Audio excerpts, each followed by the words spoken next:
దాసు దాసు వీడెక్కడ చచ్చాడో ఏంటో.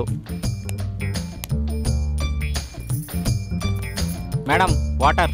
నో. వద్దా? ఏంట్రా ఇది? ఏందబ్బా సంగతి? అడిగిన వాళ్ళకి నీళ్ళు ఇవ్వవు కానీ అడగకుండానే అమ్మాయికి తీసుకెళ్ళి ఇస్తున్నావు. ఏంటి మ్యాటరు? నా డ్రీమ్ సార్. ఓ, నీ డ్రీమ్ గర్ల్ ఈవిడేనా? అవును సార్. మొత్తానికి నీ డ్రీమ్ నీ ముందుందన్నమాట. వెతకబోయిన తీగ కాలికి తగిలినట్టు నీ డ్రీమ్ గర్ల్ అమ్మాయి ఇన్నాళ్ళకి దొరికింది. మొత్తానికి సాధించావురా. All the best. Thank you sir.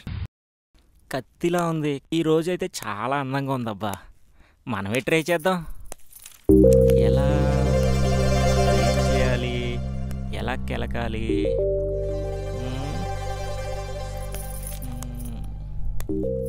Madam coffee తాగుతారా? అబ్బో, వస్తే బాగుంది కాఫీ.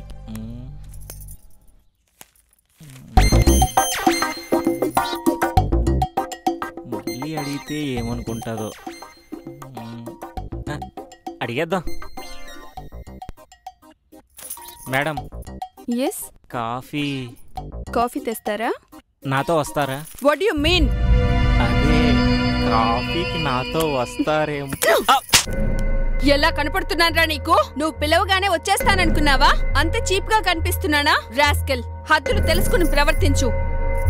అవసరం లేకపోయినా నన్నే అడుగుతుంటే అభిమానం అనుకున్నాను.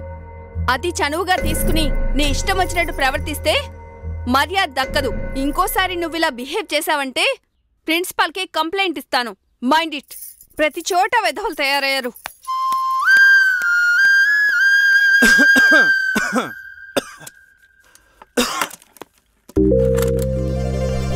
మీరు కూర్చోండి సార్, నేను ఇస్తాను. ఏంట్రో ఈ మార్పు? అయినా నువ్వు ఇక్కడేం చేస్తున్నావురా? నీ డ్యూటీ అక్కడ కదా. ఇక నుంచి ఇక్కడే సార్, అక్కడ కాదు. ఏమైందిరా? వాయిస్లో బేస్ తగ్గి ఫేస్లో డల్నెస్ చాలా పెరిగింది. అలాంటిదేం లేదు సార్. ఏదో దాస్తున్నట్టున్నావే. అంటే లవ్ ఫెయిల్యూరా? నవీన కాఫీకి వస్తానందా? రానంది సార్. అయితే బాధపడ్డం దేనికి? నీకు కావాల్సింది కోరుకుంది అదేగా. నేను కోరుకుంది అదే సార్, కానీ అది కరెక్ట్ కాదు. అంటే ప్రేమించడానికి పిచ్చి పిచ్చి ఐడియాలు పనికిరావు సార్. నేను అదే చేశాను. అవసరమైతే ఏంటి అంత ఎక్స్ప్రెషన్ ఇస్తున్నావు? తట్టుకోలేక. ఏంటి నీ యాక్టింగ్? అవసరం అయితే షేక్ హ్యాండ్ కాదు, మీద చెయ్యి కూడా వేస్తా. నీకేమైనా ప్రాబ్లమా? మా వెనకలు వేసుకుంటే ప్రాబ్లం, ఆడెనకలు వేసుకో.